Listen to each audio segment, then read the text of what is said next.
Today is Sunday, November 27, 2022, and this is Flashpoint. Hi, welcome to Flashpoint. I hope you've had a terrific Thanksgiving holiday and weekend. We push now into the heart of the holiday season. And coming up a little later on this morning, a reminder of the kind of goodness that does exist in our world. Perhaps an example to all of us about why giving can be as good for the giver as it is for the receiver. But up first this morning, as we arrive at the one-year anniversary of the shooting at Oxford High School, we continue to be plagued by a terrible after effect. We knew the healing process would take a lifetime for many, but we've arrived at what feels like a near epidemic of school closures due to threats of violence. Now, surely in most cases, these threats are empty, just aimed at creating chaos. And yet, after Oxford and what we've watched play out at far too many schools across the country, what's a school system to do but take them seriously and send the kids home?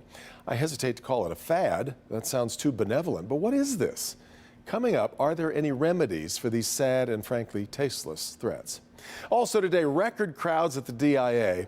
Vincent van Gogh died in 1890, but it feels like he's been more alive in the art world than ever. As is so often the case in the art world, success didn't really arrive for Van Gogh until after his death. Could he imagine a day when his swirling skies and sunflowers seem to be everywhere? They are again at the Detroit Institute of Arts, which also, by the way, happened to be the first American museum to buy a Van Gogh work so many years ago. We will celebrate that too today on Flashpoint.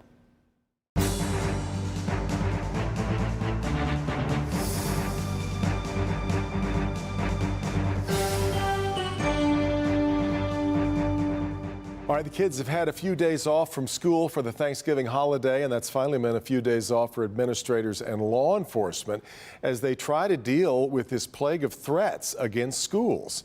What to do?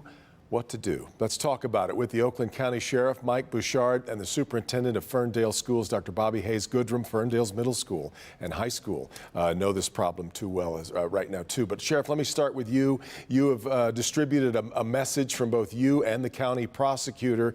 This has been a really thorny problem to get a handle on, hasn't it? Yeah, it's been really terrible on lots of levels because first and foremost, it kind of recreates a lot of anxiety and fear in a community already raw from a very real tragedy. And secondly, it takes a great deal of time, energy, and resources away from the teachers and the administrators focusing on the kids and the learning and the fun to now focus on safety and protocols, and us to have all the resources focused on trying to make sure that all of these threats, many of which were never intended to be carried out, are still a crime, but they still take a lot of resources to investigate. Well, in fact, the fact that these threats are really, most of them are not particularly all that serious, that's a heavy workload for your people as well, not just teachers and administrators and parents, but for you because you have no choice but to follow up on every one of these, right? Yeah, without question. We're averaging between 1 and 5 a day. Ugh. And we cannot ever presume something's not a real threat because we'd rather, frankly, check out 1,000 nothings and miss one real deal. So we do give them the full force on every threat. We investigate it. Our first protocol is make the situation safe. If we identify a student, make sure that there's no weapons in the school's immediately made safe. Then we move to a secondary point to their home, and we determine availability and accessibility of weapons and have a conversation with parents. So yeah, there's a lot of resources involved, and there's consequences. Whether or not they intend to carry out a threat, it's still a crime, and we're going to present each and every one to the prosecutor for charging decisions. Dr. Goodrum, this is costing the districts as well, right? I mean, learning time is precious. Every time you have to send the kids home, every time you have to shelter in place or do a lockdown. I mean, there's a lot of hidden costs in this, or maybe not so hidden, but a lot of costs to this, correct? Absolutely, and not just a financial cost. The thing is, this really impacts people's sense of security. And if you know anything about education, you know, if you think about Maslow's hierarchy of learning, that safety and security is at the bottom point. When people don't feel like it's the foundation, when students don't feel safe, when staff don't feel safe, it's harder for them to go up that hierarchy and engage in learning. So these are very unfortunate activities that really take a lot out of everyone. In fact, I wanted to ask you about, Dr. Goodrum, the impact this is having on students. Do you find that most of them are rolling their eyes at what's happening, or do we have, is this kind of traumatizing after what happened in Oxford? Want to be very clear that even outside of what happened here in our own state in Oxford, in our own county, Oakland County, that because of the number of school shootings at high schools, elementary schools, universities, and we had multiple shootings, over the last 2 weeks that actually took place. This is something that becomes traumatic. So although there may be some students who are becoming desensitized to it, I do not think that that is the majority of the students. Students are feeling real fear. Parents are feeling real fear. Teachers are feeling real fear. Sheriff, she just used the word, some students getting desensitized. That creates a different problem, doesn't it? Because you're relying on students who are paying attention to conversations in hallways, paying attention to what they're seeing on social media. If they start to glaze over at what feels like yet another threat, that's dangerous too. Without question, because more than likely the person most likely to see or hear something concerning or see or hear a threat is going to be another student. The second line would be a teacher or an administrator within the building. But first, far and away, statistically, it's going to be another child, another student. And if they don't share that information, if they get desensitized to it or ignore it, don't tell mom or dad or don't tell a teacher, that ignoring that warning sign is our best opportunity to prevent a very real deal. Anytime you can get in front of these, it's usually because someone saw or heard something. And in almost every case I've studied, someone did see or hear something before the real tragedy happened. So we need to reinforce that. You've been trying to reinforce to these young people that these are serious felony matters. 15 to 20 years in jail if it's serious enough. What is going on? What do you think is happening here? Is this just mischief, or is this something else?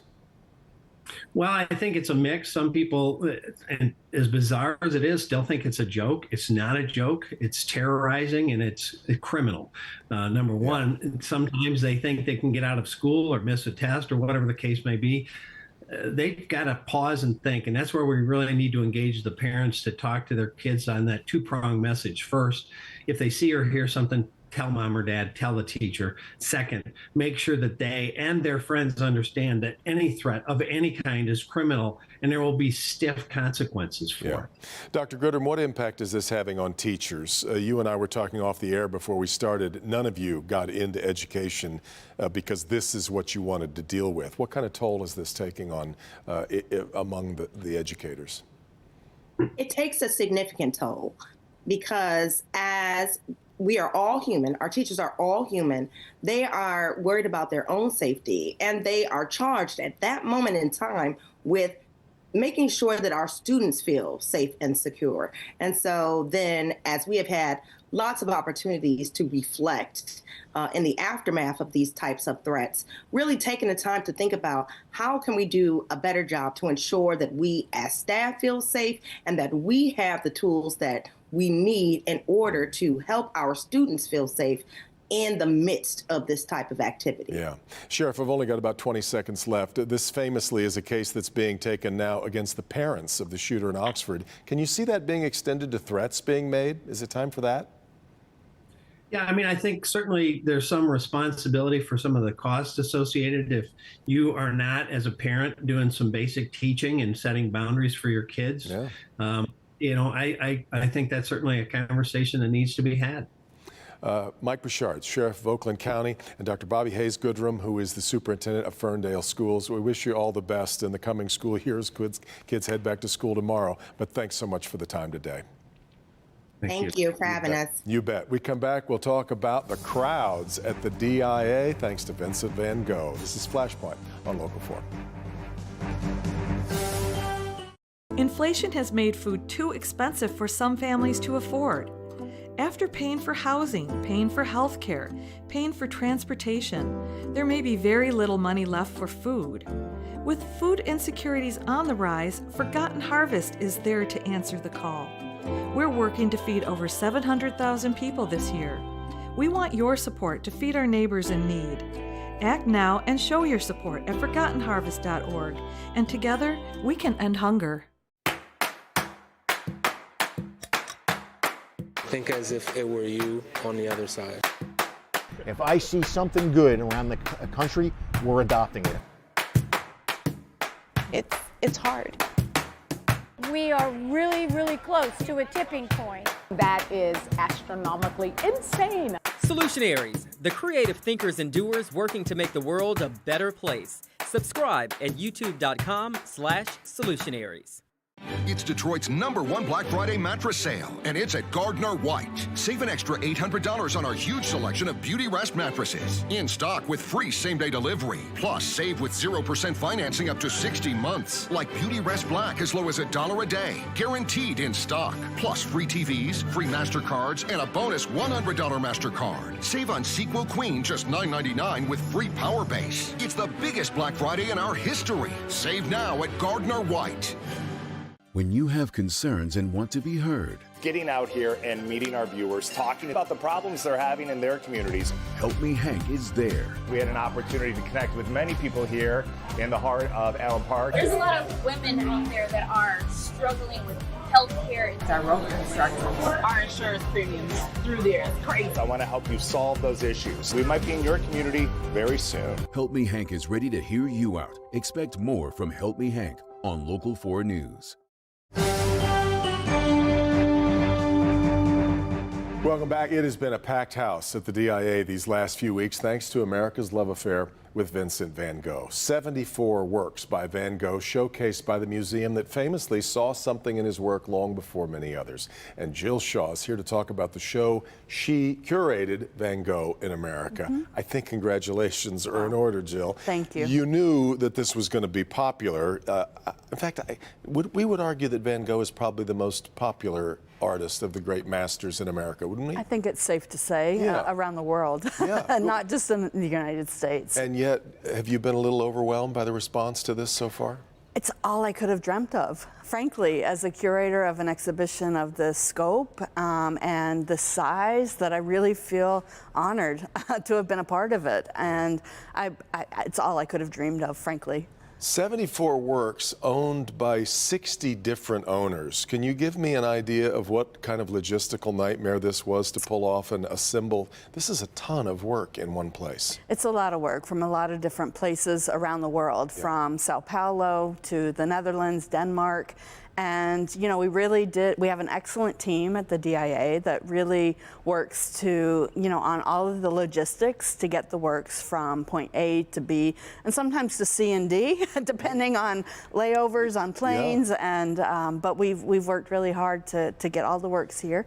That's where the works came from. We're also seeing the guests coming from places from all over the world. We talk all the time about what sporting events or music events can bring from all around the world to Detroit. I don't know how often we talk about people coming from all over the world to see art in one place, but that's what you're seeing, isn't it? I mean, we are, and it's amazing for Detroit to see this kind of reception of one of our exhibitions, not to mention one of the most beloved painters of all time. And in the DNA of the DIA is Van Gogh, the first American museum to buy a work of his now over, 100 years ago, I believe, right? That's exactly right. And 20 years before a New York museum purchased a work by him. That's a pretty good feather in the cap. It's a good one. What is it, do you think? I mean, I mentioned if we're in agreement that he's the most famous artist now in the world, or most beloved, we see these immersive experiences. Those have been to Detroit as well. What is it about Van Gogh that so enraptures us? I think there's something about his biography that is incredibly compelling. Yes. And I think Hollywood has actually accentuated aspects of his biography that are particularly compelling to us. But when we go into the exhibition, I think that sort of idea of Vincent is kind of dissipated because people are responding to his colors, his brushwork, to see the three-dimensionality of his paint strokes, but also the subject matters that he takes on. It's very everyday. It's very much his own boots. It's the fruit he has in his cupboard that day. And we see him taking on very humble, everyday subjects, and I think that we really respond to that. To say that he was ahead of his time, I mean, that's sort of a cliche to say that, but in this case, he was creating pictures that he got to see just a little bit of popularity before his death, but like many artists, much more popular after he died, but he was creating things that, in a way that speak to us now in a much more contemporaneous way than I think any of the other old masters, right? Oh, I totally agree. You know, and that's not to say Vincent didn't have his own path as an artist. He only worked for 10 years, but in those 10 years, he was incredibly prolific. Yes. He looked at the artists he was seeing work around him, so the Impressionists and some of the Neo-Impressionists, and we see him embracing these subjects that are ones that he saw every day, and he makes them into heroic landscapes. Yeah. He makes agricultural laborers into heroic people and heroes of the modern world, and I think we really respond to that. In a really splashy, and there's so much movement in his work that we just didn't see a lot before he came along, even though the Impressionists had done so much of that, pushing us in that way. I'm really curious, as somebody who, the Thomas Crown Affair being one of my favorite films, I'm very curious about the security concerns around, this is millions and millions of dollars worth of work under one roof, but also just the care of all of these paintings, which are, you've got a bunch of people that would love to touch them, right? Oh, yes. and so tell me a little bit about all the extra worries of sort of being the custodian of this work right now. Sure. I mean, I think it's about the extra security. Certainly, you know, we need to return these works the same way that they arrived here.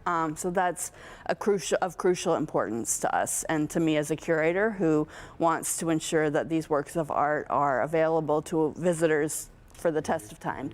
But rest assured, there is a lot of security in the show. And but what I think is wonderful about this exhibition is that we find that our security officers, who are incredible, we have this amazing team.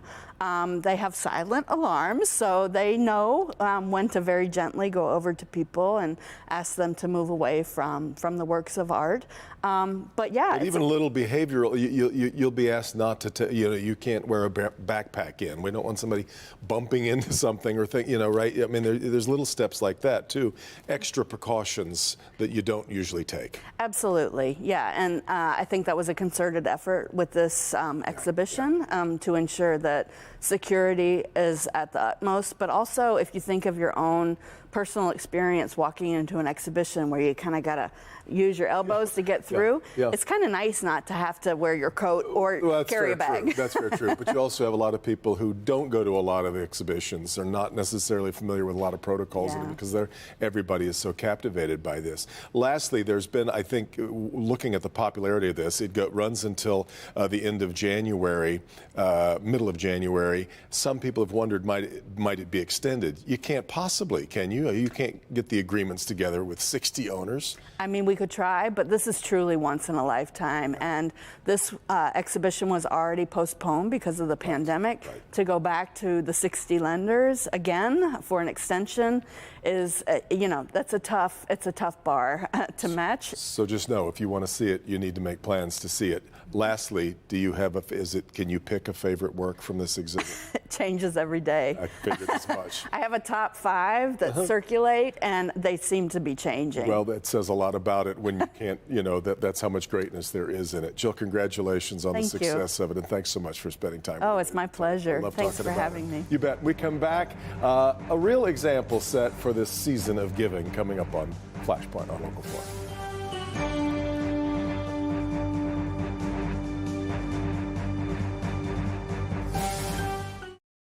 For as far back as I can remember, I had a smile that I did not want to show. I'm very active in my community. I want to speak up and speak out more. I would put my hand over my mouth. I was self-conscious. I speak out a lot now. Because things have changed, I too have changed. Everyone has a story. My story is that of resilience. We here at WeatherGuard are so proud of and confident in our windows, we've backed them with a lifetime guarantee.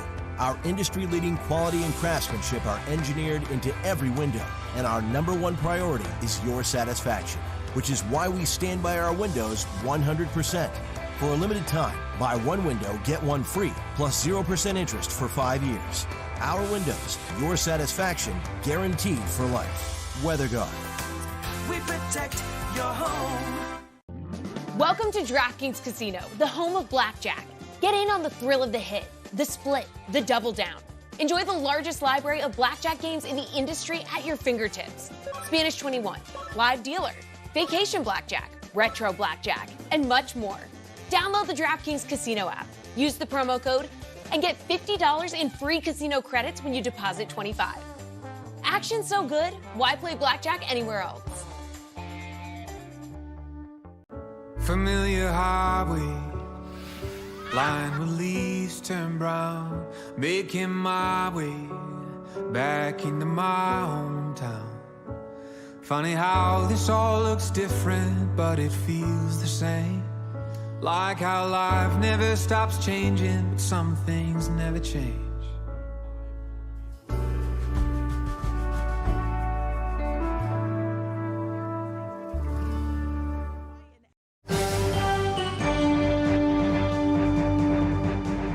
Jill Shaw just told me that one of the great things about the exhibit at the DIA is that everyone is leaving very happy.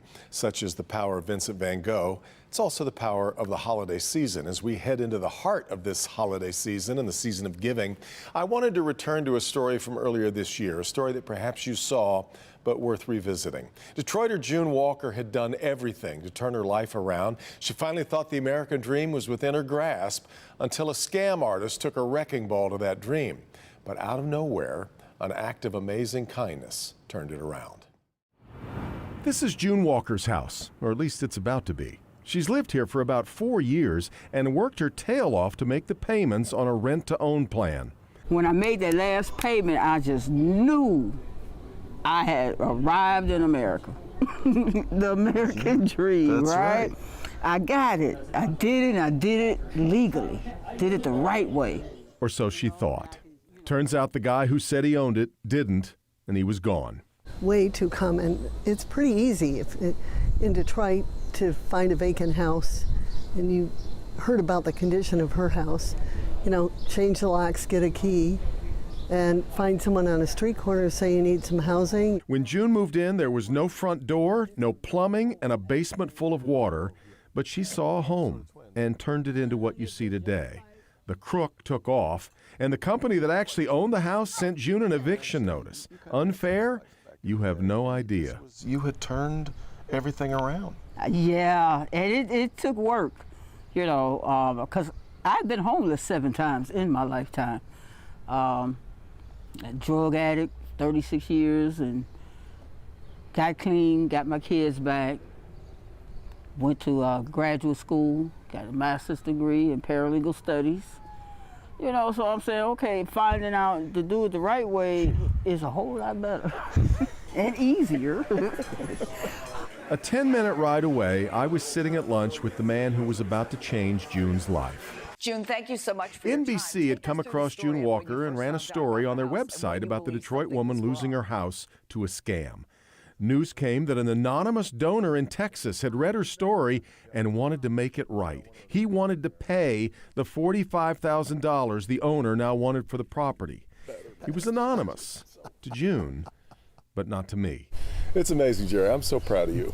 I've known Jerry Gumbert for almost 40 years. We worked together in Texas and then Oklahoma. That's us shortly after Corey gave birth to our daughter, Quinn. Then Jerry became the head of one of the country's biggest television research and consulting firms. He lives in Texas, but Jerry was born in Jackson, Michigan, and raised in suburban Detroit.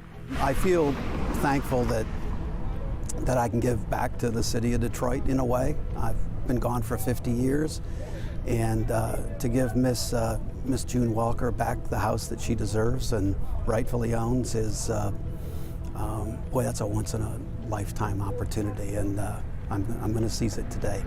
And today is the day that the man who bought the house would finally meet June Walker, the woman who can now truly call it home. There she is. There he is. Can I have a hug?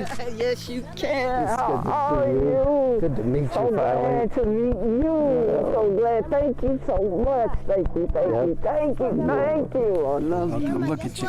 There was a tour, of course, of the house that Jerry owned for about as long as it took to sign it over to June. He read her part of the story that moved him to tears as it moved him to act. And it was honestly hard to see who was happier, June or Jerry. Had a real moment. I had tears coming down my face. Yes. Because I couldn't imagine. And we were going to try and fundraise when this angel comes out of nowhere with the money. And that was wonderful. Yeah. You don't get to see very many days. No, we don't. We don't. Someone told me, why would you do that for a stranger? I mean, a true stranger. Yeah. And I said, strangers, our best friends were strangers when we first met them, right? And so I've just got me a new best friend, and that new best friend's going to give me love and warmth and happiness for a long time. Yeah. So your lives are now tangled, right? Forever. Yeah. Forever. Yeah. Something, isn't it? Now, I want to draw your attention to something that to me is the most telling thing about that story. It was Jerry saying that it was an opportunity for him and that he was going to seize it. That's an extraordinary way, I think, to look at giving, and it's a big part of why I was able to talk Jerry into not remaining anonymous, hoping that others might take up his example. That's going to do it for us. Thanks so much for being here. Meet the Press coming up next. Hope you have a great week, and we'll see you next time for Flashpoint.